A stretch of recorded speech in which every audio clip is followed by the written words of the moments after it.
Hey guys, thanks for checking out the second episode of the World Pokemon Federation's podcast, Family Dinner. I wanted to just take a quick moment before the episode got started to say thank you for checking it out. Also, YoPierre is currently traveling. We'll talk more about that in the podcast itself, but his sound quality is going to be kind of choppy as compared to the rest of ours, and it's going to be kind of quiet, so I do apologize for that. We are currently working on the setup, right? So we are getting better every week. And part of that is finding the correct audio balance. So with that as well, I wanted to pose you guys a question. If you could let me know in the comment section down below if you think there's any sort of like background music do you think you would like for these sort of files. So obviously we're talking most of the time, but there are natural lulls in conversation. If you guys would like to hear some sort of kind of soft bass track under our voices in the background, let me know. I'd be happy to add that for next week. So thank you very much, and I hope you guys enjoyed the episode. Hey, what's going on, guys? This is Rissoux, the Commissioner of the World Pokemon Federation, coming back to you with our second episode of Family Dinner. With me today, I've got Sam, or YoPierre. What's going on, guys? I've got Daniel, or GrandmasterD. Hey, what's going on, everyone? Welcome back to WPF, beautiful people. And then we've got the two-time A-Division champion, Joe, or JCarson himself. What an introduction. What's up, my man? Fantastic. So we've got an all-star cast today. I'm really looking forward to the episode. How about you guys? Yeah, should be good. Nice having a little chat, talking about some stuff. Always. You guys, thanks so much for having me on. Yeah, of course. Thanks a lot. So, Joe, I just wanted to start off real quick with you. So I know that me personally, I think that the DPL, or the Draft Premier League, is one of the kind of higher tiers in competitive league, just for showdown centralized games, right? So I wanted to kind of get your take on kind of how that came to be and kind of how that whole side of Discord works, because I'm kind of unfamiliar with it. I don't know about you guys. Yeah, it's obviously a very competitive atmosphere. Like DPL was like conceived by like L5 like over a year ago, around a year ago probably, and it started in like January, I think. But yeah, it brings out a lot of like toxic behavior, to be honest. That's why I've like took a step back from it in the whole, because like people get like very mad because you're obviously playing for other people and stuff. So but it is very competitive. If you want to like play against the best, that's where to do it. Definitely. But it's very hard like get into that mob, if you will. I got into it because I did the LD invites about a year ago now, and I got into LD, and that's how quite a few people know me, like in the community, starting in LD and then doing relatively well in DPL and captaining the past season. But yeah, I don't know how to really describe it if I'm honest, because the quality of games are like quite high, but the community in like the DPL server is like toxic as anything. Like I don't really know how to describe it. I could almost equate the sort of behavior that I've seen in DPL as similar to the different tours that go on, especially the ones that count for money, because there are no more like hyped or angry people as dudes who got hacked out of like $100 prize pool. God, me in Summer Showdown semi-finals. Right then. Jeez. Oh God. I could see that. I enjoyed my Summer Showdown like run. Getting to the semi-finals of like 500 people tournament was like obviously a good achievement, but it could have been a finals game. All I'm saying, but shit happens, right? Yeah, absolutely. There's no point getting yourself like worked up or annoyed about it anymore. See, that just means you got to come back to WPF and see if we've gotten any better in the season you took off. That's right, man. That's right. All right, okay. Maybe next season. Maybe it depends. Maybe. Which on the kind of the other end of the spectrum there, Daniel, I know that you're in the APA Academy, right? Yeah, that's correct. Do you also feel that a similar sort of atmosphere over on the Wi-Fi League portion? I do. So the Wi-Fi scene is quite different from Showdown, from what I've come to expect. To be 100% honest with you, I actually didn't, being so new to the WPF, I actually got invited to a different league to be a placement coach on the Evolution League, and ended up dropping it because last minute one of the guys, Jason, goes by Diet Tight. He hit me up to be in the EPA Academy, so I wanted to drop Evo in order to fully commit to that. And then one thing led to another. Ended up doing the WPF just to kind of keep myself sharp in order for the EPA because that was the main focus. Yeah. So it's been quite a scene. There's a lot of big heavy hitters. The APA Academy essentially is the minor league to the major league EPA main season. So the idea is the APA main pulls from the EPA Academy. Usually main has big heavy hitters like Dan A Drive. We have Poke AMD, Kyle A. We have a couple guys like that. I know that Envy was on last season. Yeah, I think I watched one of the APA seasons. I think it was the recent one where like Gator won. Gator took the title for that one. Gator was in the middle of the APA and the APA and the GBA. Yeah. So he took it around that time, and so he kind of tuned out. I always like watching Gator's videos. He made good videos. The thing I told him is that what I love about him most is that he's so genuine. A lot of the times when we come here on this platform, we have to not put ourselves in some kind of persona, but to put ourselves more professionally forward so people can find themselves more attracted to watch us. Yeah. But the thing about Gator, he's so authentically himself that he just does not care, which makes in turn people love him even more. Yeah, I love people like that. Like, you know, you're getting like what, like I've met a person from like Discord like in real life, and it's nice knowing that they're the same person. Yeah, you see is what you get. Yeah, like Riss, Andrew, I met Elliot, who you banned from WPF in real life, and he's exactly the same in real life. He's a I have absolutely no remorse about that man not being in the league anymore. Fair enough. He's a shit poster. Him and Troy, man, just shitbirds. Yeah, definitely. Oh my God, Troy! Jesus Christ. Oh my lord! I got banned from the APA server for a bit of shit posting with Elliot. It was so embarrassing. Oh man! I've heard they've got really like they kind of cracked down on a lot of the like any sort of shit posting at all. Like you can't say like curse words or anything like that. No, it was literally like anything about the APA? like anything like me taking offensive, you'll either get banned or like kicked for like a day or something. So it's kind of became a bit of a mess. Yeah, the APA is very it's very tight knit. So they're very trying PG. Their best to get exactly. They're trying their best to do that. Not only are good content creators, but are also good people. Yeah, so I get that. To the APA as a whole. Yeah, but I get that. But it's also like, especially like Discord and Pokemon, it's like a pastime, it's a hobby more than like you don't exactly want to like be official in like every server, do you? You're just like having a bit of a chill, having a bit of a laugh. That's right. And I think that what are you saying?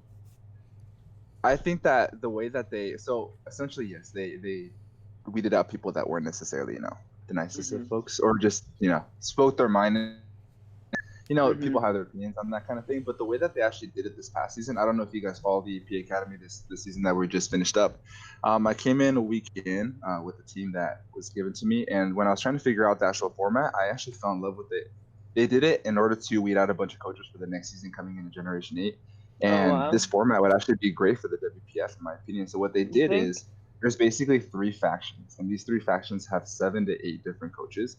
And it's an entire team. So, for example, there's a red team called HU. My team was Tie Dyes, and then there's One for All. So these coaches basically, you have zombies actually on my team. We're on Diet Tight's team, and essentially we play coaches from every other team to come up with our entire schedule. And depending on how many wins you have as a total team, the winning team overall gets the most playoff spots. Wow, and then you get to play people within your team. So essentially, there's 24 coaches within this one division fighting for their own individual team to become the Civil War for playoffs.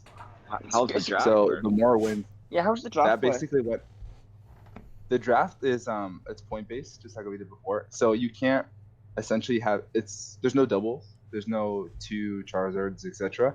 But you cannot trade within your own team. So for example, let's just say that I wanted to get a team off of Zombie, I can't because we're on the same team. I can only trade with others. All right. So essentially we get pretty nitty gritty, and it's in this season we did Ubers, so we did open up the draft format in that regard. So we have more mods to choose from. because it's gonna get pretty nit-grit once we get like 7, 8 rounds in. But it was pretty cool. You have to really know what you're doing when you draft, and by the time you end up getting all these points, you start playing a bunch of players that you're gonna play. Because what happens normally in draft format is let's just say, for example, you and me, Riss, we played during the regular season. Yeah. And if we were to play during playoffs on typical draft format, we have already seen each other once before. So sometimes we show all our cards, and it's difficult to play again after scouting our first matchup. Yeah. So in this format, what's cool about that is that we'll never play anyone from our team during the regular season. But if your team wins, you get the most playoff spots. So therefore, you'll play a team you've never played before. Does that make sense? Damn. Yeah, for sure. That is So, really for example, let's just say that. And then how many months? So, like, Zombie and I were on the same team. Zombie and I would have never played during the regular season. And let's just say I made the playoffs with him. He did, I didn't. But we made playoffs, and then all of a sudden we play each other. And we hadn't played before during the regular season. Therefore, the element of surprise is 100% there. Yeah. It's a pretty creative idea, to be fair. Yeah, it's like the APS seems like a good league in terms of like competition, but just the way the servers run isn't like my cup of tea. Yeah. But it's not. It's not made for me. Like, it's made for people who enjoy it. So I'm not gonna like complain or anything like that. It's definitely an interesting idea. Which real quick as well. I do want to apologize to everybody who may have been following along in the replays that I've been playing. I completely forgot that I was recording on one screen, and I was fucking around with Discord for like 3 minutes before I realized. So break the fourth wall for a moment there. My bad. But no, you're good, man. You're good. So who won A Division this season in WPF? Is it still going on? So it's still going on. Week 12 of the final week is currently happening right now. Okay. A Division actually worked out kind of really funny as well, where one conference is stacked and the other conference, mine, thank God, really is not stacked at all. So like the top 5 teams, and I want to say like Sword Conference, are all like 6 and 5 or better. And everybody in the other conference, like me, I'm like 5 and 6, like -7. So like I'm not having a great season, but I'm almost a playoff contender with that kind of backwards record. So it's been fun, man. Yeah, I seen Wombo's little rant. I found that quite funny. Oh my lord, I had to send that to you, man, because I thought that was so damn funny. Christ, Wombo. Daniel, I don't know if you were paying attention to that little tirade when it happened. So Wombo, if you remember him, right? He was one of the coaches for the past several weeks. He's like, I recognize the name. Yeah, so he's one of those DPL players, right? So he's kind of in the same realm as Joe here is. He brought the way wrong team than he was supposed to the match against the real fake Josh. And what had wound up happening is he set up with his Zygarde it was like a coil dragon dance, like mono attacking set, right? He got ridiculously set up with it, and then put 1,000 waves on it instead of 1,000 arrows, and got walled by like a Togekiss or something, right? He couldn't hit someone with Levitate. Yeah, I forget what it was. Yeah, so it was like turn 50, and he went on this rant where he's talking about, everybody in this league is shit. I have to prep in 5 minutes or less because that's the thing that I impose on myself. Let's just give me the W and pretend that I put 1,000 arrows on this thing. And I said, no, Jesus. Get fucked. And then he left. Literally, that happened to me in WPF season 1. I think I brought the complete wrong team. And like I was just like, I was like, you're a fucking idiot, and then just took the L like a man. Like, who gives a shit, really? You're right. Dude, seriously, I just called myself a fucking idiot and just moved on. Like, I think this guy was kind of like pissed off because this was like the 4th time he had done it this season. I mean, he brought Aromatisse twice, wasn't even on his team, and then he brought the wrong team against like 2 other people. Yeah, dude, it was how do you bring a mon you don't have to about it? I don't get that. See what had happened twice, dude. He did it twice. Right. So during the draft itself, he was like funneling picks through me. Like I was holding literally every pick in the damn league at that point across all 4 divisions. But he had wanted Aromatisse really bad, and he kept telling me for like 4 different rounds. He's like, "Hey, draft Aromatisse for me." No, I can't do it. It got sniped. He's like, "Okay, cool." A round would pass. Draft Aromatisse for me. Motherfucker, it's taken. Like, it's not untaken. You can't have it. And then I guess he just never figured it out, so he brought it twice. How do you bring it twice? Jesus Christ. I don't know, man. But that excuse where he says, like, I'm so good, I have to prep in 5 minutes or less, goes out the window when you start begging for wins. So that was really silly to me. for sure. Yeah, His, but his going first back game for him in his first general, game that he like brought I around. think, He I think didn't, that like for Go ahead, Daniel. I think that for like just the general idea for there's always people that just are always closed-minded and get upset for random stuff and want to have their way, and then having that in the past done to them and then expecting it from others, I think it's just closed-minded people in general, just like that, are very toxic. So in general, with the WPF, they're better off out with people like that. But he does have a good point that I think that all of us that have been in draft for a long time, I can probably speak for myself, have always come at least once or twice where you've prepared for something and then you made one wrong tweak and you're like, oh crap, I should have checked that part. And you're in the middle of the match and you're ready to be like, okay, I'm about to take this over.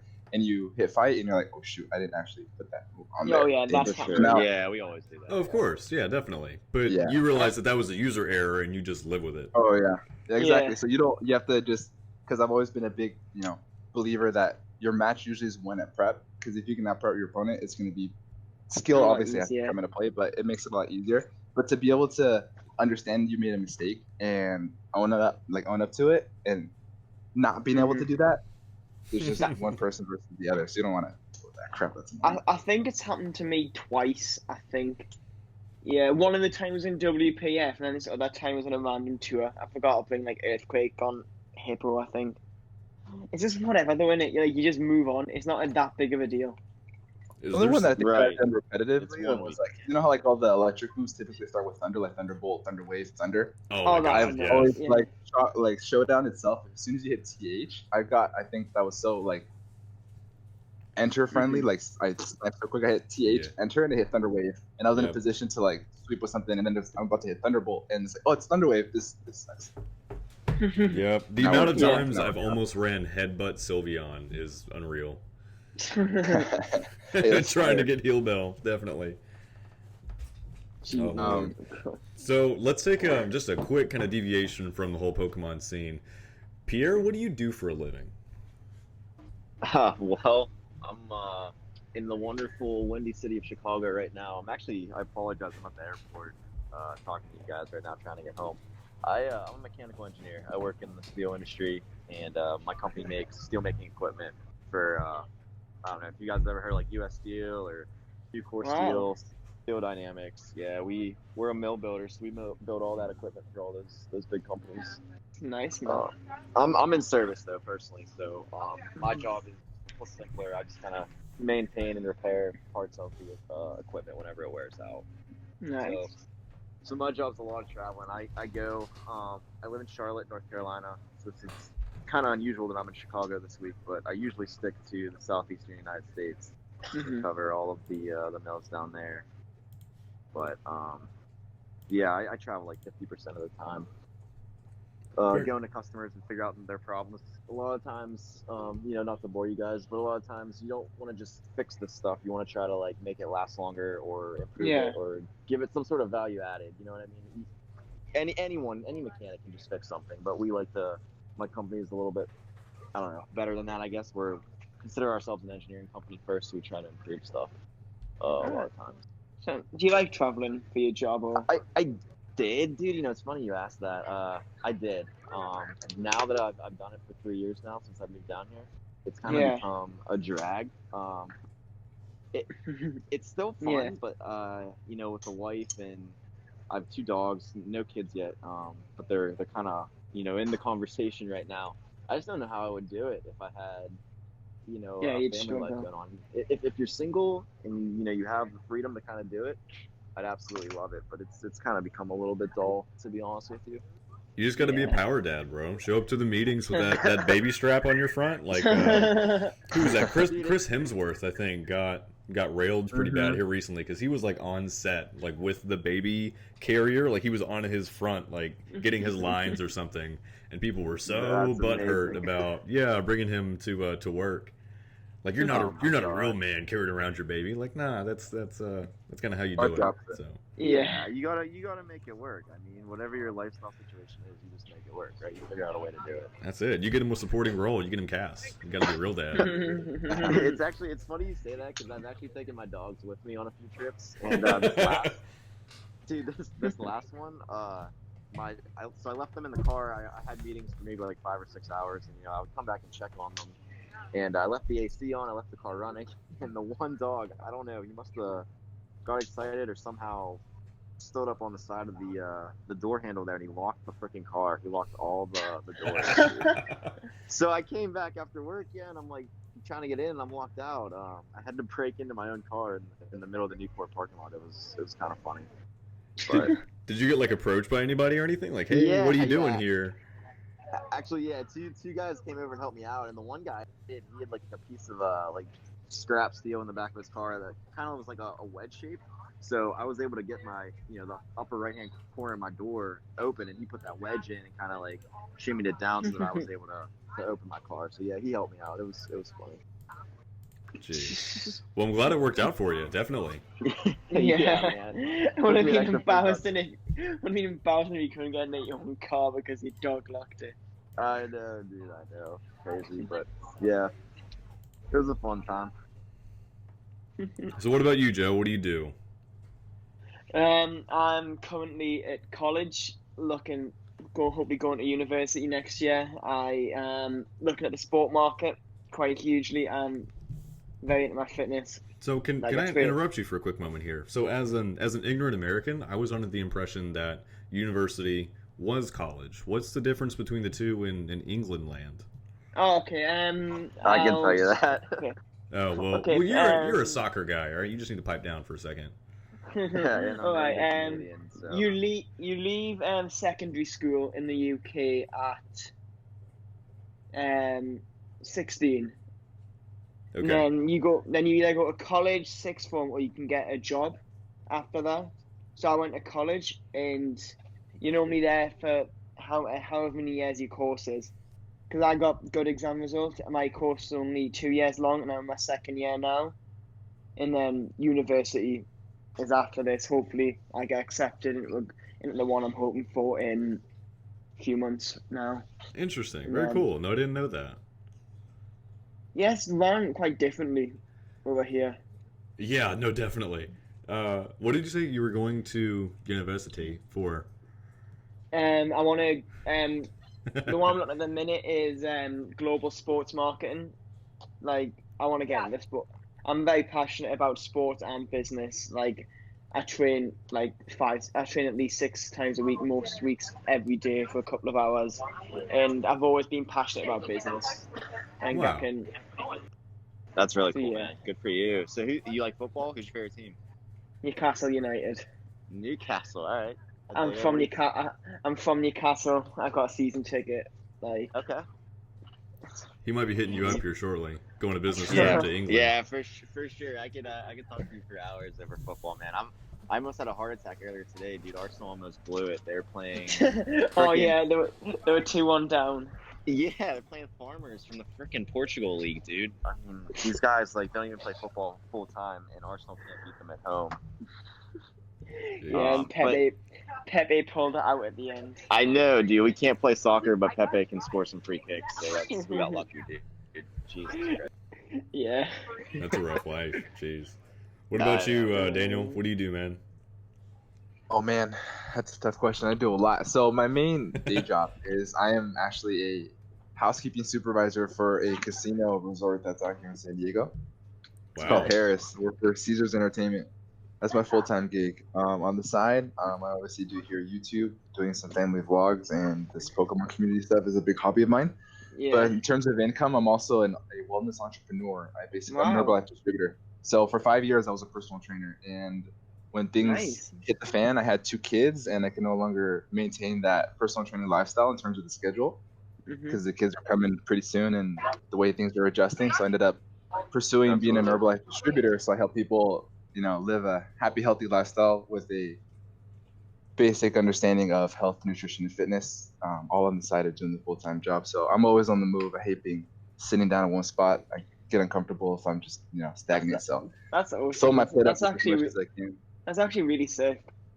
Thanks, man. Yeah. And then on top of all that, I got 2 little young ones. I got a 2-year-old and one's about to be 21. So he's gonna be 3 on November 11th, and she's gonna be 1 on November 19th. So they're coming all in 1 month. So That's juggling awesome. a lot. Yeah, man. I So can imagine. it's always been a fun. Never a dull moment at the Reyes household, that's for sure. I can Good for imagine. you, man. So we got two guys with dogs, one guy with human dogs, I guess we can call them that. And a college student. I dig it. Yeah, I think that's what they're called fur anyway. babies, Riss. Fur babies, that's Yeah. it, man. Yeah, so I got four. I got four of the little monsters. Jesus. Right, yeah. Yeah. You're a madman. So it's not even Nah. me, it's the missus. So she, matter of fact, she sent me, I'll drop these in the chat later, but she sent me pictures of two puppies that like her friends got, and now I know that she's got puppy fever right now, so I'm waiting until she comes home from work tonight. I swear to God, she's gonna make me go to the shelter this weekend, so we can look at another dog.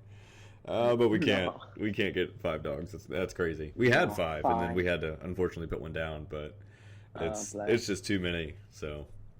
It sounds too many. Jesus. You know what? It's really nice because the dogs don't talk back. They're very easy to take care of. I don't have to put them through college. Like there's some bonuses here. It's multi-layered, where you know it's just better. So we're not really kid people, me and the missus. So we're just probably gonna stick with dogs for as far as we can and roll with it that way. But so Yeah, fair for enough. the listeners who don't know, so I'm in the United States Army. So I'm stationed in North Carolina. I'm a logistician, so I work supply for my unit, and that's what I do. It's fun counting toilet paper and managing property and all this, that, and the other. So day-to-day responsibility, I'm responsible for overseeing like a $5 million ish property book. So we've got some assets for the unit, but outside of that, kind of typical soldier stuff. It is not nearly as exciting as you see in the movies. I guarantee it. So You occasionally get to shoot like an M4, right? yeah, every now and again, but that's really it. So I'm attached. Go ahead. You just mentioned movies. I thought that we could like transition that and like talk about our favorite movies or something. Go for it. You came up with it. What you got? My favorite movie is Mission Impossible: Rogue Nation, the 5th one. I love spy movies. I love the Mission Impossible. Wild choice. Okay, I dig it. Huh. I would have guessed Why do you- 007. Yeah, why Mission Impossible? I don't know. It's just the first one that my first spy movie was Mission Impossible. It wasn't Rogue Nation. I don't remember which one it was, but yeah, I've just always liked spy movies since then. And I've watched most of the James Bonds. I just prefer Mission Impossible. I just think I don't know why. It's just It's personal preference. I feel it. yeah. So what's your favorite movies then? I don't know. I got to think about it for a second. Daniel, go Same. while I'm thinking. Off the top of my head, honestly, I'm a big fan of the superhero movies. It's very cliche, but to be able to follow a storyline that just continues to follow through with a bunch of different movies, and they all just happen to connect. Speaking on the Marvel universe, okay. it's just so much fun to What's watch. your And favorite? actually What's your favorite Marvel movie then? honestly, it's always been Spider-Man, and now that the recent news and contracts with Disney and Sony just happened, I don't know if you guys are aware. Yeah. So just kind of movie buff Yeah. for a moment. The big news was that Sony actually wanted to withhold ownership of Spider-Man once again because they couldn't find a contract deal in regards to money because Disney, being the powerhouse that they are, that they couldn't come up with something, so they decided to separate again and make Spider-Man their own entity. But they started going back because of fan backlash, so they decided to sit down and they came up with this deal. The specifics are online, you can look that up, but now that Spider-Man can be back with the Marvel Universe, usually taking the role of what Iron Man was going to be, spoilers if you haven't seen the Avengers. But what makes me most excited about Spider-Man is that Sony is going to allow it to be in the Marvel Universe, but Sony actually has contracted Tom Holland, who is the actor of Spider-Man, to be able to have their own Sony movies.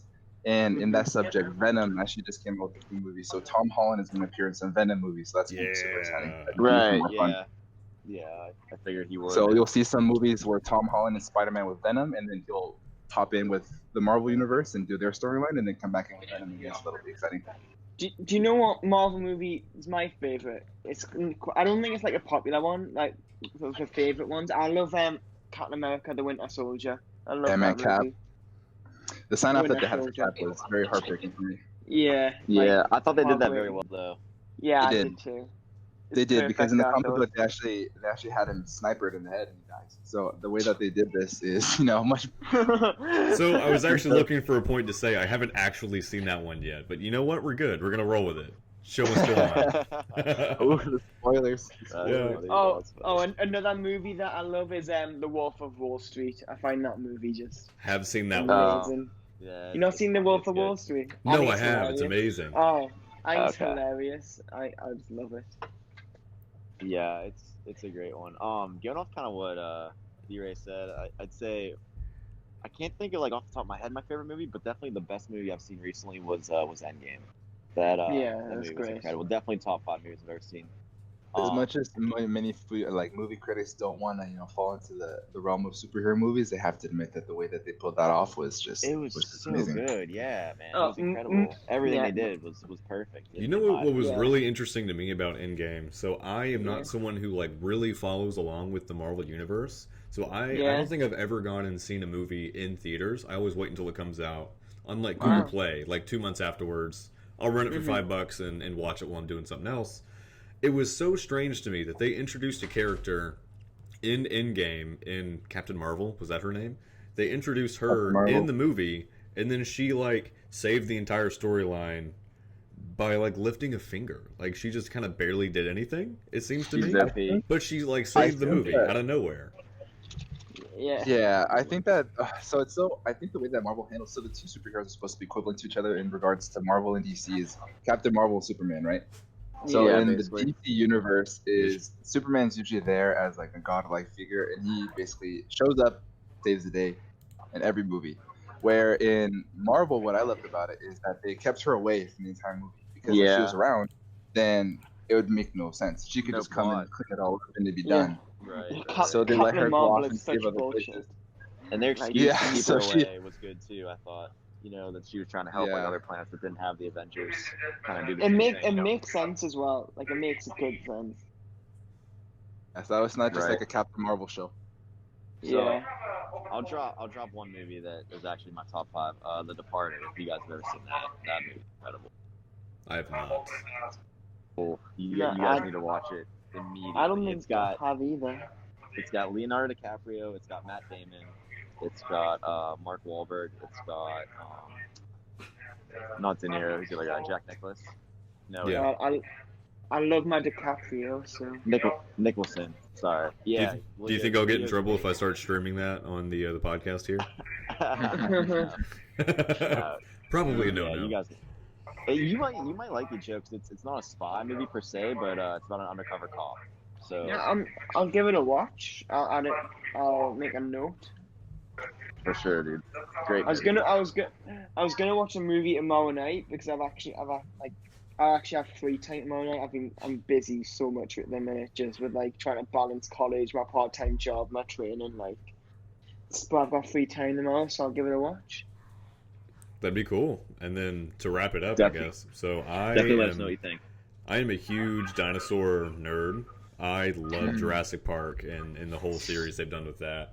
Not as much crazy about Jurassic World. However, I will say that I am definitely as much of a fan of the Jurassic World movies as I am like the Transformer movies. Like the first 5 Transformer movies that came out, I loved them just because I got to see like big killer robots fighting on the big screen, like, Oh, yeah. and it was Yeah. professionally done. Like that was just really cool visuals, and they, of course they played off the plot and everything decently well, I guess. But to see like real life, well, I'm sorry, quote unquote, real life dinosaurs on the big screen, I really enjoyed seeing that. Yeah, I liked it. So Yeah. it's funny that I'm happy you said Jurassic World. So yesterday I actually went to Universal Studios with some coworkers who did an outing, and you say you're not that big a fan of the Jurassic World ones, but they're having with this third one.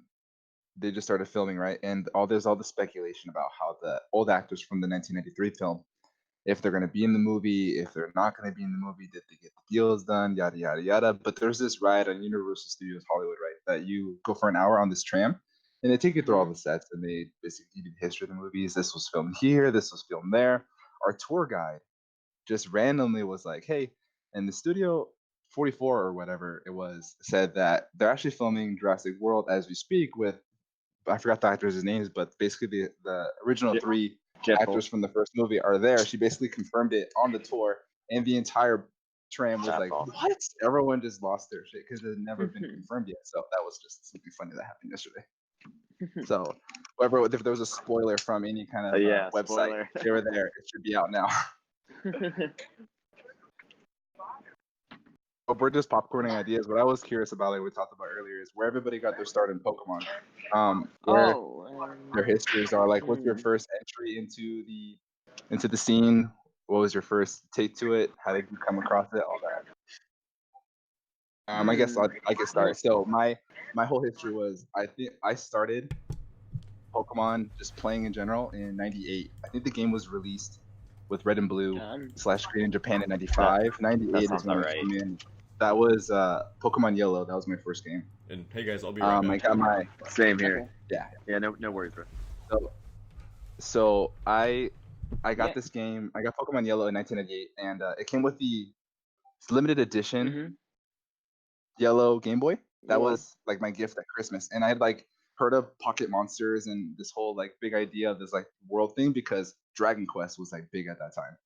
So like, okay, cool, I'll try this out. Let's see how this was. I'm like 8 or 9 at this time. So I was playing that for a while, just being a novice player, just not being able to how to figure out how to get the first badge, why this rock character is just so overpowered when you have this Pikachu, So I was trying to get that Butterfree. I was just in that era. Yeah. So once I finally finished all that, dude. it's just not working. Like, why is it not working? There's rules in here I don't understand. So just like throwing my Game Boy at the wall, not understanding what's happening. So Jesus. Once I finally went through all that, then I went to a garage sale and I picked up Pokemon Red to backtrack to see how that was going on. So I started those games, and then from then on, I was just a lover of the game. I got the game every single year it came out, usually on release day, and just never looked back ever since. And I think that when I came into the draft community, I actually was in my mix of personal training because I had extra time at that point. And I actually came into the draft community recently, about 2 years now that I've been in draft. I just recently came into the big draft community in the last few months with you guys, but I was in this Amino community. I don't know if you guys have ever heard of Amino, but Amino has a massive round of just people that love Pokemon, so they do drafts there. So I was doing that, and then I met a couple people from this side, and I got into the EPA, I got into the BBR, NCP. I met Rissoux for the WPF, some scene. But I was actually, my background competitively is in VGC. I got invited to VGC 2017. I got invited to VGC 2016. I didn't place in 16. I didn't get to go in 17 just from life stuff. But VGC is my number one where I started competitive, and then now I'm just getting into the draft community here after coming out of Mino. So yeah, that's my whole. So you played all 7 generations, all 7 games then? Yeah, man, I've been every single one. It's funny that everyone loves Black and White. Black and White is actually my Gen 5. I think that's what that is. Gen 5, that's my least favorite. I know that the storyline, the plot was great and longer, but in terms of like the mons that came out, the designs, the actual impact that had in the game, it wasn't me. Gen 2, Gen 1, that's where it's at for me. Black and White 2 are probably my Black and White 2 are probably my favorite Pokemon games. Yeah, that's like the common ground that Black and White's like everyone's favorite. I couldn't find it. I think that I like the big mon that people usually associate with me is Gastrodon. That's like the best that I can pull out of that generation. But besides that, it's mostly Gen. The Heart Gold, Soul Silver. It's hard to argue that those aren't the best games they've ever created. Yeah, for sure. So I came in kind of on the tail end of that. Can you guys hear me? Yeah, I can hear you, man. So I came in on the tail end of that. Gen 2, that's my baby right there. I love that shit. Because that was silver for me. Like that was my first game when I was a kid back in like 2000 or 2001. I thought that I was like hacker boy genius when I like figured out how to finally get to Lugia at the very end game. I had no idea. I was like, oh my god, I like broke the code. I got the thing from the box. I'm a G, right? Which, figured out kind of quick that wasn't the case. But felt really cool. By extension, Lugia is my favorite overall mon. If I had to pick a secondary, probably Tyrantrum because, the dinosaur thing, right? So have you ever had Tyrantrum in Draft League? Not to go off on a tangent, but I have, I think once. It does really 3 things. You run it like banded, scarf, or D-dance. You can run like a rock polish set, I guess. So 4 sets. Those 4 sets are so scary to prep for. That's what I mean, dude. It's Because just something breaks, like banded head smash with rock head has 0 switch-ins. I figured you'd use it more. That's what I was asking. I haven't seen you use it since I've been in the WPF, so. Well, you look out next season. That's going to be in round 1, man. If I Definitely. don't take it first, spoilers. Yeah, no. I've used it before. It's a lot of fun. But I guess I'll go next if that's cool, you guys. Yeah, go on.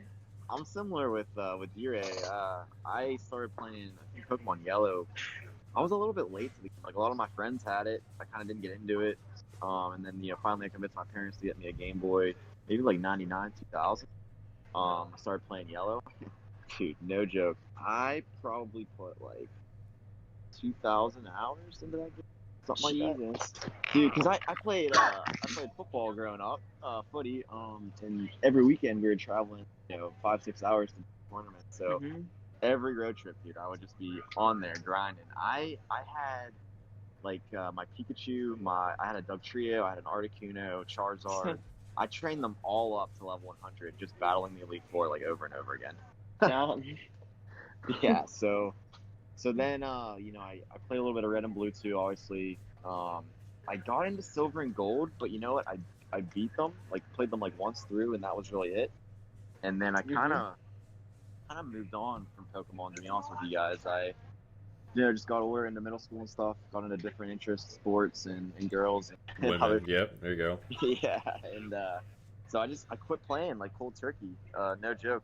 So I completely missed out on Gen 3, completely missed out on Gen 4, completely missed out on Gen 5, and then when I was in college, a couple of my boys and I, we were kind of just talking about old games, and we decided to go to the Exchange one day. I don't know if you guys have an Exchange by you, but it's basically like a pawn shop for electronics. They resell stuff, so they had used DSs and old games and whatnot. So we went there.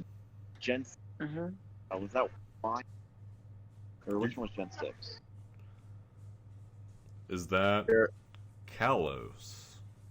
Yeah, Gen 6 is Kalos, I think. Alright, so anyway, Kalos, yeah. it was too expensive because we were in college at the time, so we ended up we either got Black or Black 2. I forget which one, but it was the Gen 5 one. So we played through that, just dabbled and paddled each other, had a few like bets between us and stuff. So it's funny you said that you didn't like that game, D-Ray, because I like that a lot, actually. Yeah, but I think that's where I'm the definitely of the group, because I can't find a fan of it, but I can probably tell you that 90% of the people that in the Pokemon community in general love that game. So. Yeah, it was fun for me because like I'd never seen like items before, or natures, or like, EVs, or like any of that stuff. Even like having special defense, or sorry, special attack and attack like separated was like weird. I believe that was the first generation where there was a physical special split. Was Gen 5. Yeah, so that was wild to me. But anyway, so I dropped it again, kind of, got on to other things, forgot about it. And, actually, Vesepper in WPF, you guys can thank for bringing me into the draft league. I got into it about a year ago now, maybe a little bit over a year, maybe like a year ago. Me and Vesepper are on a men's league team down in Charlotte. Play once a days, and like the first time, I used to live in the same apartment with them. So the first time we carpooled to a game, talk, dude, I video game junkie. You're kind of cutting out there, Pierre. Can you guys hear me now? Yeah. Alright, sorry about that. He's like a huge video game fan, Zepper. You guys can talk to him pretty much about anything, but he was the one who first showed me Showdown. Brought me online, showed me this whole community where you can like literally, you don't have to freaking farm your mons. You can just pick whatever you want and build and battle. Like it was amazing to me. So I dabbled a little bit with the OU ladder and stuff. That kind of got a little bit old, but then I found Draft League and kind of fell in love. But my first go at Draft League wasn't very good. I would say the first of like 6 leagues I joined all disbanded.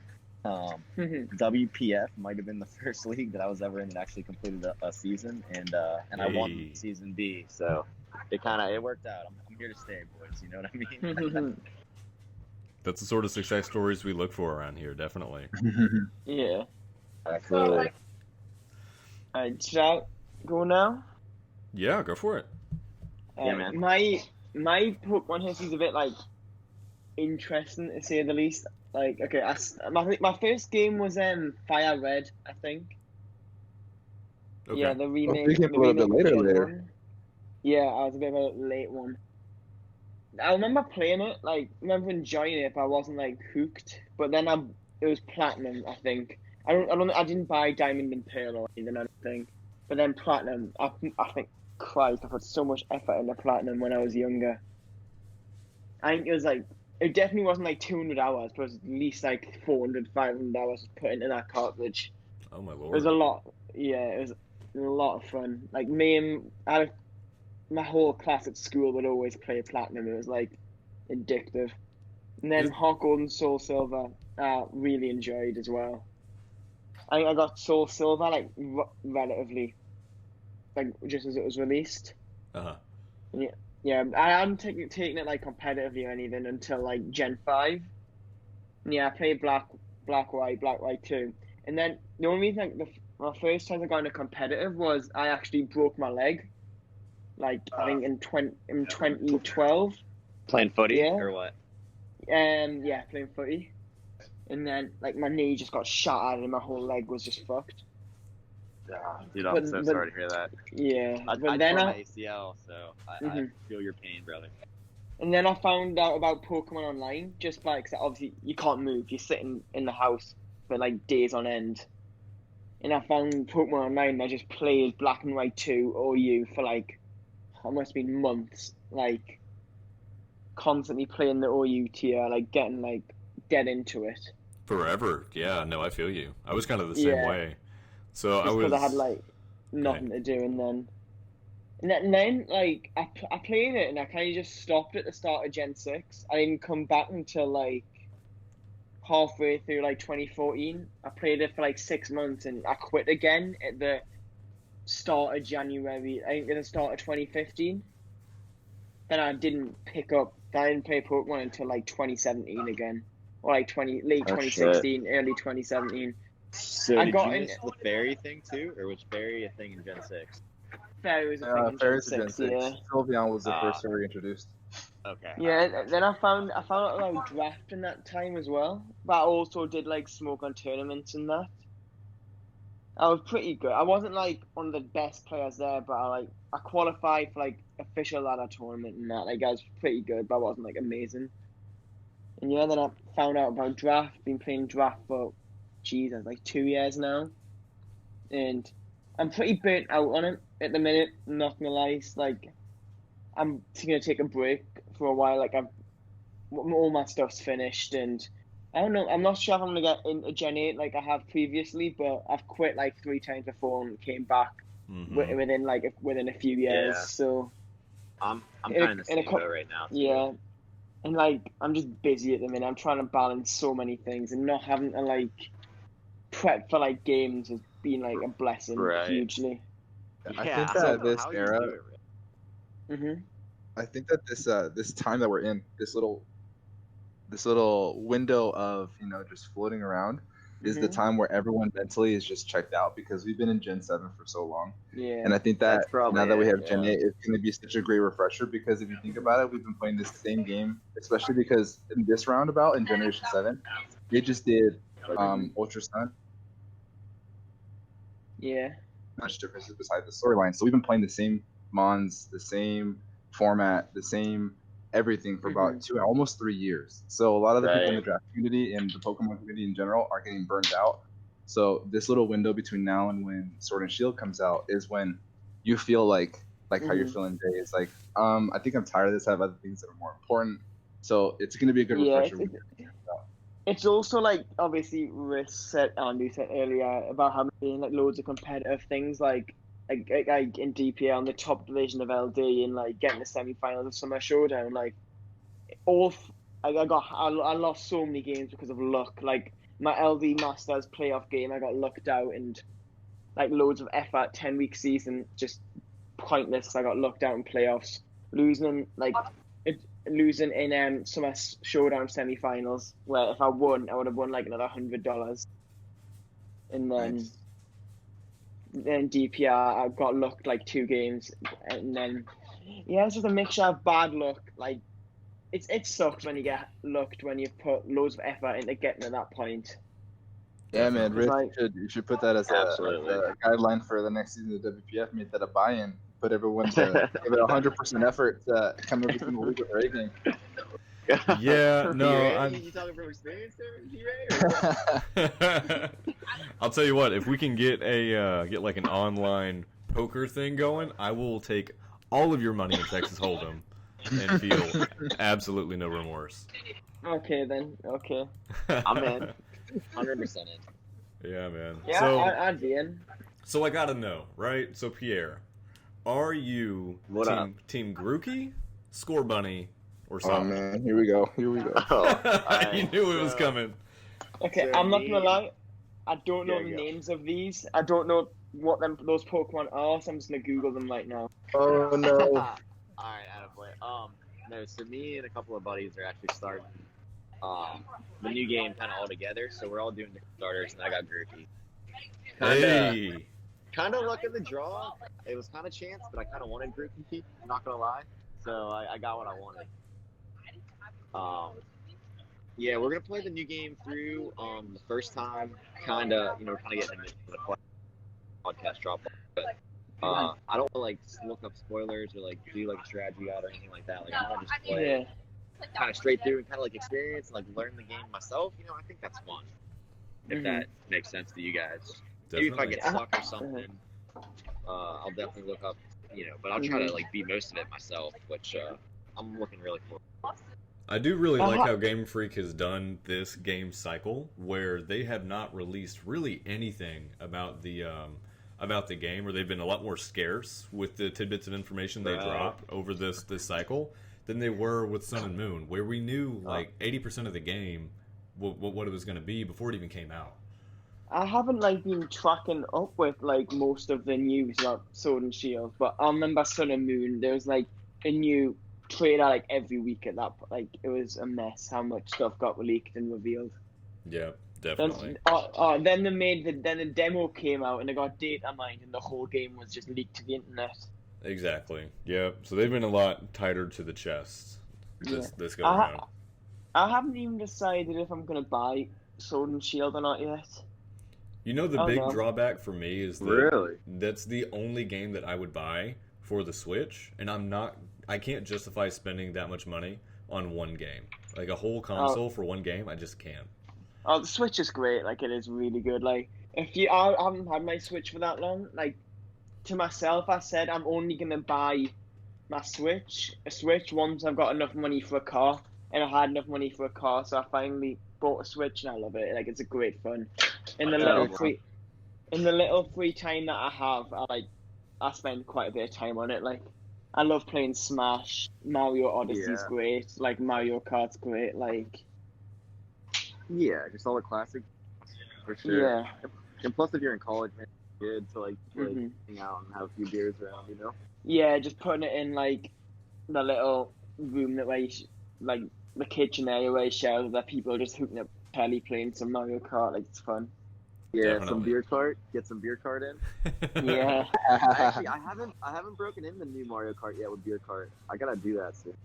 For Yeah, sure. it's a good idea. What about you, Daniel? So I'm very analytic, right? So here's the thing with me. So there's the whole debate. I love that question, what team starter you are. And I love, like you said, Riss, that they haven't really revealed as much as they did in Gen 7. Around this point, past 3 years ago, we had received 87% of the entire Pokedex. The only Alolan form we didn't get at release was Geodude. And so this time around, I love the fact that they're not revealing so much. But Jesus, it was 3 years the fact ago. that they have, Christ. I need to know, for me in general, I would have liked to have known what these starters are going to become when they're fully evolved. I think to fully make a decision for myself. Because here's my thing. Grookey, surprise though. yeah, I know, but Grookey itself, the fact of a grass lizard that has the potential to become this big gorilla is just so appealing to me. But me personally, my favorite typing is the ghost typing. And if all these leaks of Sobble becoming a water ghost type, Water it's ghost, just gonna throw off everything for me, but like, okay, I'm Sobble. So I'm gonna be not understanding or not knowing what they're fully gonna become, and I'm gonna choose Grookey, and then later I'm gonna feel like, oh man, I should have picked Sobble at the end, because I don't know if you guys have followed what's going on, is that the Pokemon Company is gonna. We don't really know what's gonna happen in this feature, but they're saying that whatever you catch in the game is gonna be adjustable as you go through and make it competitive. We don't know if that's gonna be you can change the nature, or you could change the EVs. But if that's the case, where you can use the Pokemon that you catch throughout this game and use them competitively, like you can adjust the natures and the EVs like on a screen, then in that case, I would like to catch the Pokemon once and then go from there instead of having to start over, because I'm preparing to come into a bunch of Wi-Fi leagues come January, February, and to play it over again. If PK Hex doesn't, update and whatnot, then it's going to be a drag. But off the design alone, the fact that you can see this little monkey that becomes this grass gorilla, it's just too appealing to me. So I have to be Team Groupie unless Sobble gets confirmed that he becomes a water ghost.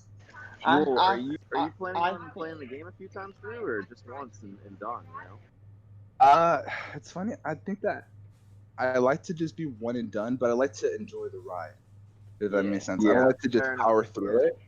Right. I'd like to just enjoy what's going on, get everything done per area, and then move on from there. I've probably done Ultra Sun and Ultra Moon at least 3 times, just because of how long we've had it. But I've only played. I think I've played Sun and Moon once. I mean, Sun and Moon twice, and I think I've played Ultra Sun once. Like, Ultra Sun dragged for me. Like, I just didn't enjoy playing it. Yeah, from design alone, though, to answer the question, I think I had to Team Groupie at the side with Pierre. It's just this little water. This is the first time I've looked at the 3 starters, and I think I'm Team Score Bunny. I think that. Hey, there we go. This is the first time I've looked at them, like, genuinely. I mean, keeping up, but I'm definitely the fire guy. He's gonna be though. Yeah, man. What is it? The rumors are that it's gonna be a firefighting type again. It's just There's no way. There's no way it's gonna be firefighting. Sure. That'll be our 3rd, I believe. No, 4th, right? 4. Yeah, Blaziken, Infinite, and Bo, and this guy. 4th, you're right. Christ. Yeah. Infinite's probably one of my favourite mons. It's probably in the top 5. It is. Yeah, man, Infernape, tier 1 mon, man. It's a good Pokemon, but the fact that they just keep repeating these typings is just too much for me. I'd say, off the top of my head, my 5 favourite Pokemon would be Mega Gardevoir. I love Mega Gardevoir. I think it's so cool. I love. Yeah, would that be your solidified favorite? Either Mega Gardevoir or Apom. I've always loved Apom. I've always found it dead cute. You know, it's funny that's the person that actually brought this question to me genuinely was my wife, because up to like a couple weeks ago, my favorite Pokemon of all time has always been, Mega Charizard X, because Charizard itself competitively is garbage. So, and now that they took away the Mega evolutions for Gen 8, I had to kind of revisit what my favorite was, because I loved it competitively. Therefore, if you take away the Megas, what really is your favorite Pokemon? Charizard? Yeah, I got itself a Dynamax form or Gigantamax form, but is it really my favorite? I say no. So when Generation 7 came out, I switched over to Mimikyu and it became a mascot of my draft team. So Mimikyu to me, just overall, just aesthetically, the fact that it's just like this death ghost that hides behind this sheet that looks like a Pokemon that everybody loves because it just wants to fit in. They just put so much thought into it that I couldn't help but fall in love with it, and the fact that it's adorable is so great. Yeah, I'd say Apom and Mega Gardevoir are probably my top 2. Then I'll Weavile, Infinite, and Gliscor probably the next 3. And then you use Shiny Gardevoir, right? Yeah. Oh yeah. Like when I used to play on DS, I was just hatching eggs, and I got a shiny Waltz, and like not even shiny hunting. And since then, I've always loved Mega Gardevoir, like just the shiny one. I'd say it's my favorite mon. Like, I think it's awesome. And you know what? Just to round out the question as well, I think I'm going to tie it up. So it's going to be an even 2-2 Team Score Bunny. On the caveat, that they make it any other typing than firefighting.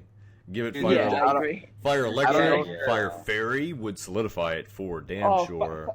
Fire Fairy would be awesome. Because I so in don't my know. mind, right, Pierre, you kind of know this about me. So I really enjoy using mixed attackers or mons that have just generally a lot of versatility, right? So like I love Infernape, I like Mega Venusaur, like these different mons that can fill several different roles and kind of be difficult to prep for in that way. I really think that. So Sobble, to me, screams like special attacker, right? Like special water user, whatever.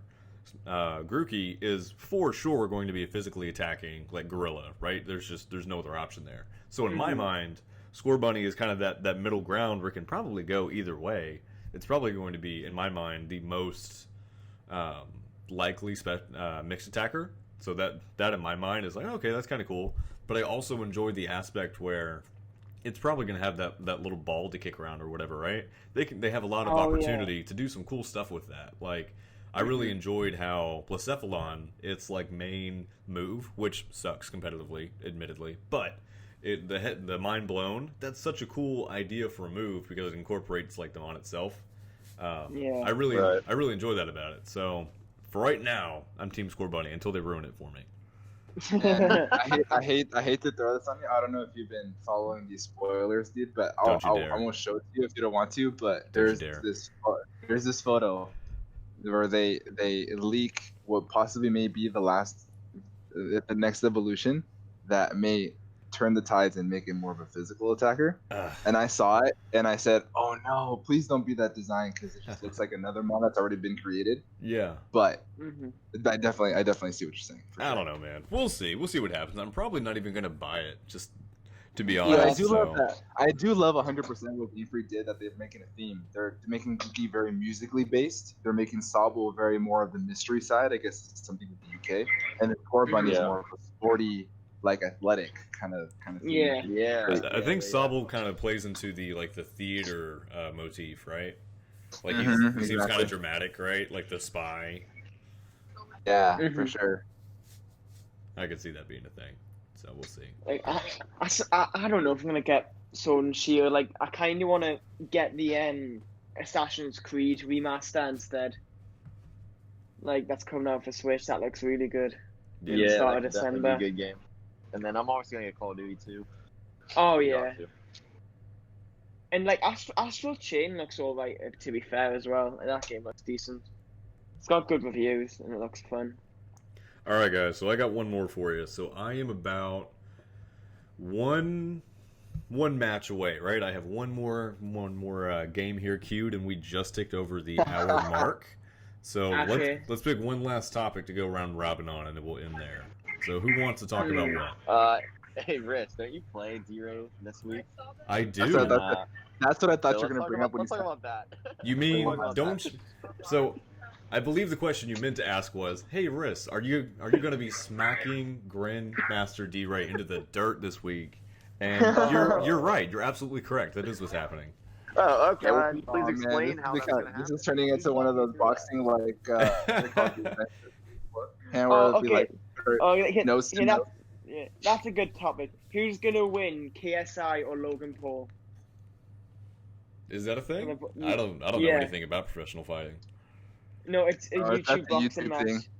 Yeah, the rematch, KSI versus Logan Paul. I feel like that's such a wacky thing. So like neither of them are actual boxers, right? They've just got a little bit of clout to their name, so they're just using that to get in the ring and make money, right? Oh no! This one's a professional boxing match. It's like done by Eddie Hearn and stuff. Like it's professional in LA. It's quite cool to be fair, but it's mad. It's all mad. Yeah, but in regards to your question, Rick, okay, I'll be honest. I haven't really. So in respect to the people that are in this thing, right? So me personally, I haven't been taking. He's gonna throw. I haven't shown. No, I haven't. It's not that I'm gonna throw. It's just that I think that I put my marbles in the APA really. So I kind of just because I told the Evil League I wasn't gonna do it, and then when they came into this, I was like, okay, I'm not really gonna take this seriously. So I started by just drafting a bunch. I had a really good team, and I just dismantled it just for the hell of it. And I wanted to use Pokemon that I haven't used before. So I'm like, okay, let's just see what these people are about, because I didn't know anyone in this community. Sure. I didn't know your guys' background. I didn't know if there was real, competition in here. So I would bring some wacky crap. And so it's funny that this last week I'm like, okay, I'll turn it up because the people here are actually really good. So I'll turn it up. I came to win that game, and I made a couple moves that I didn't do, and then Rizzo actually was very impacted by said outcome. So I'm like, oh man, now I feel bad. So in order for me to make up for it, I feel like I need to give him everything, so that way he gets to earn his spot into his playoffs, because I obviously am not going to be nowhere near the playoffs. So if he's going to get in, I'll make him earn it. Man, we'll see. Spoiler, yeah. Yeah, honestly, I'm not really expecting to get in. So just the way the standings is currently looking in the whatever conference I'm in. So Electric, I think, has to lose, and then Cheese has to win. It's some very specific scenario that happens. Go ahead. You need real fake Josh to win. It'd be easier. It kind of doesn't matter, like, depending on who loses. As long as they lose by enough, they can overtake them with your differential. You know what I mean? Mm-hmm. Yeah. So, but it would be better for the Electric to lose because he's already below you. Yeah, it would be better for Cheese. Yeah.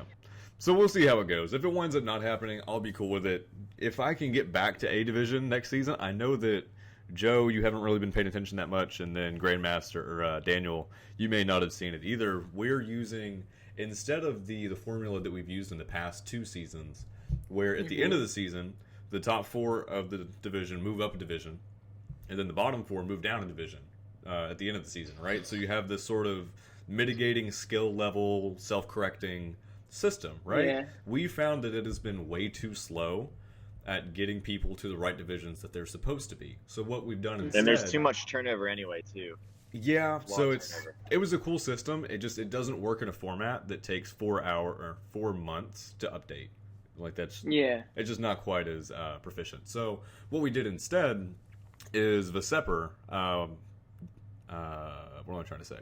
Your name, Sam. Sam's friend, who is the A Division coach, right?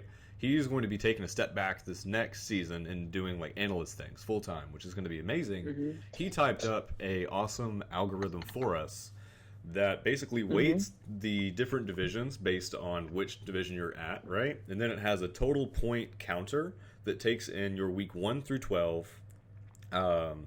It turns in all that data, and at the end, you're kind of assigned like a point value, right? Based on your season's performance in the division in which you performed, you are allotted this many points. And then it just goes down the list, right? So the top 16 obviously go to A, and then so on and so forth. So right now, based on that algorithm, I'm sitting at like mid-B division, so I'm trying to win big just so I don't have to be the commissioner who's not in A division, because that'd be some shit. If that's the case, then I'll for sure be the number 1 player in the B division. Yeah, man. So, I wasn't gonna say it. Yeah.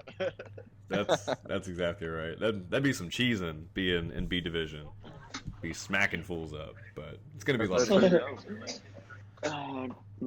Yeah, I probably won't return for the next season, but maybe the season after when I've got more free time. All right, looking forward to it, man. That'll be cool. Making my grand WPF return. Hell yeah. Oh man. Yeah, I remember this. Like, what? I joined like when the league was like a few weeks old. Like I was one of the first. Like, just to see how much it's grown is like really impressive. To be fair, so well done. It is. And impressive. I've been meaning to ask you. So, what was it about WPF that maybe not stood out to you, but what made you join and be a coach way back when? Because there was absolutely nothing special about season 1 that I felt like was enticing to anyone, really. I didn't know what the hell I was doing. I don't know. I thought the logo looked quite cool. I remember that. I was quite enticed to that. There we go. Shout out to Slowbro in the chat who made that for us 1 year ago. I remember just reading a little you put like 10 lines in whatever plug chat I got it from. I don't quite remember. And I just read and I thought, you know what? I don't think I was in any leagues at the time. I think this was like around the time, maybe a little bit before I got accepted into LD. And I thought, you know what, this might be fun. Because at the time I wasn't sure if I was going to like quit Pokemon or not, because I don't know, I just stopped having fun with it really. And I just joined this, got accepted into LD, and I started having a bit of fun with it. And I just, I did 2 seasons here, did quite well. And then proceeded to go something like 23-1. over Oh two yeah, seasons. the game that I lost because I put the wrong team that I was on about earlier. Yeah, exactly. How stupid can you be to be in the wrong team, man? Like, You know what? I don't know if 23-1 is any less impressive than 24-0. yeah, maybe. Literally, the No, worst that's thing still was incredible, man. the title of my team in my build-up was like versus an other opponent that I was facing, and I seen it and I was like, whatever. I'm sure I made a mistake before, and I just hadn't. It was whatever. All right, mess. Nice. I think that if I can kind of elaborate on what that question was for Joe, I think that for me personally, what brought me to the WPF and decided to stay, because like I said, I joined another league and quit it because I want to put my marbles in something different, because I've always been more enticed to playing Wi-Fi, just because it's Yeah. more appealing to be able to be on YouTube, et cetera, et cetera. And also as a watcher, I would love watching Yeah. the WP, I would love watching the APA, I love watching the GBA, all those leagues, right? I think that this league in general, what enticed me to stay and just, kind of tough it out through, was the fact that this community in general, I've been watching from afar, that there's a lot of skill that's kind of gone under the radar, and a lot more people that are more animated and more active than other leagues that I've been a part of. And Yeah. I think that Yeah. this in general, I know that a lot of people that are in this community are here because, number one, maybe they don't like Wi-Fi. Number two, maybe they like the convenience, like what Pierre said, that you can just put your sets into the showdown and just be done. That's right? exactly Because not it, everybody yeah. has access to do the Wi-Fi scene. But in my opinion, I had a conversation with Rizzo before, maybe it was like this league Mhm. in general, with the people that are here, have the potential to be competitive with the not the at this moment, not the main, because the top of the summit of the Wi-Fi just community is the GBA, the WBE, and the EPA. So Yeah. beneath that, we have like the P4G, we have a couple other leagues like the BBR, things like that, the NCP. This league has the potential to be up there merely because of the people that are in the league, and a lot of people that are on Mhm. YouTube that watch it just for draft content can get Yeah. behind them. Yeah. It's like And I why think like that there's the potential to evolve in that sense. and just I don't know, just the chat here is just like better than like in other servers. Like I said before, how like toxic the top of the. I'm not saying I haven't like been toxic before or contributed to any toxicity, but it just gets draining. Like you get It so does. bored of it. Yeah, Like and I think that just because this league, the community of the WPF is just it's so great that I think yeah, that just that people can get behind the people that are here. yeah, So I've I noticed, enjoy, I enjoy it. yeah, that's just my for It's like sure. the DPL community is one of the reasons why it's why I don't think I'm gonna do DPL again. It's just such a toxic atmosphere. Mhm. Like I can't stress enough. Like And that's and just all I'm going to be dependent on the people that are in the community, right? There aren't very many yeah. people like that here in the The thing is, WPF. That's what the people love. top, this like top in inverted commas of the draft league community are so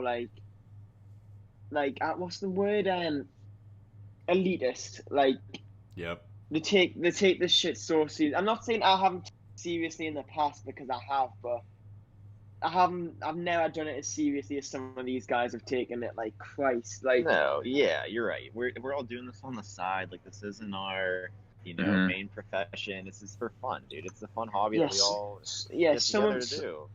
Some of the people I'm even friends with genuinely spend hours on hours a week doing this stuff, and I'm just like, nah, I'm not Yeah. interested in doing that. Like, no, thank you. Like, it's fun doing Yeah. like a little bit, but when you're in like 4 or 5 like competitive leagues, putting hours into each team, you're burning like A lot between of like your life. 12.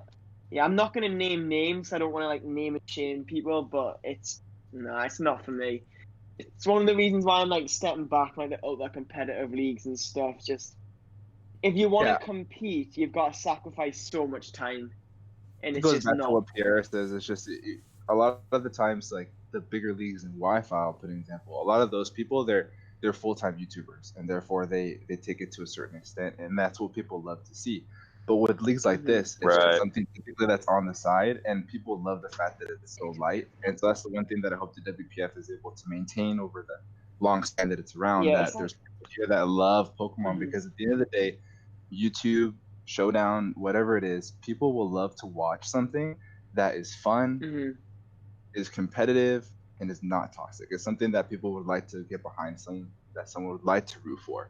things like Yeah. that. So to be able to maybe have this evolve one day and maybe maintain that community Yeah. would be something exciting. Yeah, it's like, again, I'll make the comparison to DPL. Like, even though the competition might be very high, it's just such a toxic community. Like, and I'm not saying I haven't That- contributed to that, but it's You can't root for anyone in it. Like you don't like anyone in it No. because of that. You mean? you literally just you support your friends, but it's just almost cringeworthy to watch. Like, Yeah, I know what you mean. DBL has it might be a good tour, but the past season really killed a lot of the general chats and like loads of the top leagues, just because there's so much like beef, so many arguments because of DPL, because people take this shit way too seriously, and then it's like, for example, in LD, there's me messaging like 7. The chat's just dead because of DPL. Like, it's unfortunate that it's a great tour, but the toxicity is too much. Yeah, I don't know. Let's keep this nice and light, man. You know, let's get the WPF to grow. Maybe one day we'll get the commissioner Rizzo to have a competitive match against the commissioners of other leagues. Imagine Rizzo versus A Drive and Rizzo versus That's it.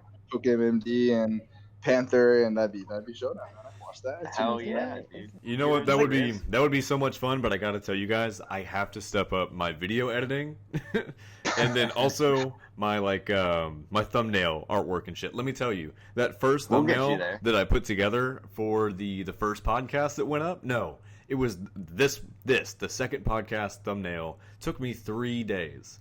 So what had happened? Just real quick before we get off here, I didn't understand that Photoshop saved in a separate format than like when you exported it, right? So I spent like a full day after I got off work, call it like 4 hours worth, just working on this.